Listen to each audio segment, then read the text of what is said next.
In media news today, MSNBC's Stephanie Ruhle claims unvaccinated people can just work from home. The New York Times gets accused of catering to the Bidens after calling Hunter Biden's story unsubstantiated, and Kamala Harris is questioned after announcing steps for protecting the vaccinated. Tammy Faye Bakker wore a lot of makeup. It was armor.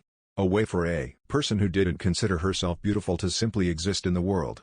So it's particularly a cruel irony that the mascara was also the thing that made her a target and a joke long before she and her ex-husband were brought down by brazen theft and misuse of ministry funds.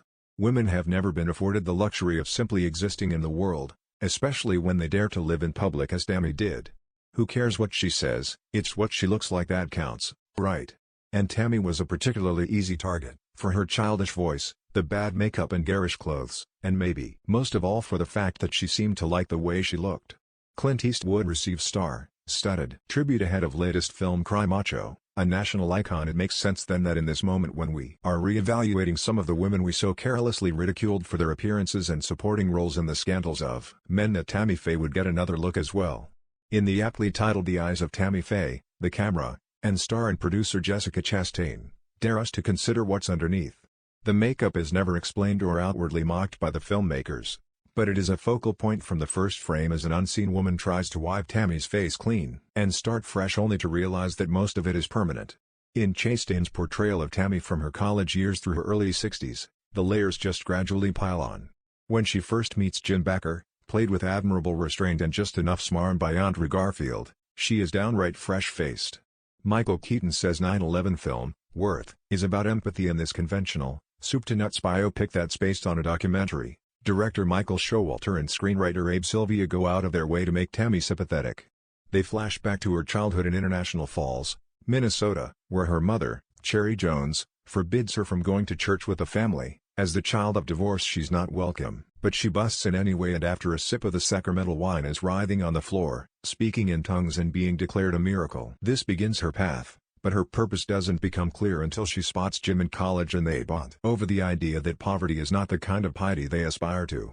Soon, they're wed and angling for their own spot in the newish arena of televangelism. Tammy is presented as a relentlessly earnest and childlike charmer with a heart of gold, which Chastain sells without being too cartoonish. In and of itself an impressive feat from one of our most naturalistic actors. It's a tightrope act straddling camp and Lifetime television, especially when she starts living on Ativan and Diet Coke. And it does help to reframe the women behind the mascara. She's given likely overdue credit for being the mastermind behind their unique brand of televangelism and for speaking out about the things she believes in. Multiple scenes are devoted to showing her empathy for the LGBTQ community. And yet there seems to be no curiosity about the money that kept them in golden furs. Tammy and Jim just keep acquiring more and more and asking their viewers for more and more. Was she complicit? Naive? A convenient combination of both. The film just glosses over it, letting her believe that their fortune is just a gift from God, as though an audience couldn't handle a narrative where she can be both good and greedy.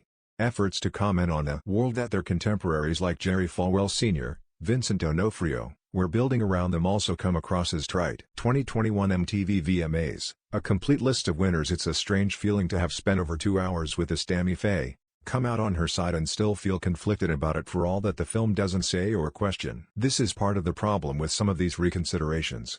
They overcorrect at the expense of a more clear truth. But although Tammy Faye may be imperfect, it does succeed in at least one significant way. We're not just looking at her makeup anymore. Click here to get the Fox News app. The Eyes of Tammy Faye, a Searchlight Pictures release in theaters Friday, is rated PG-13 by the Motion Picture Association of America for sexual content and drug abuse. Running time, 126 minutes. 2.5 stars out of 4.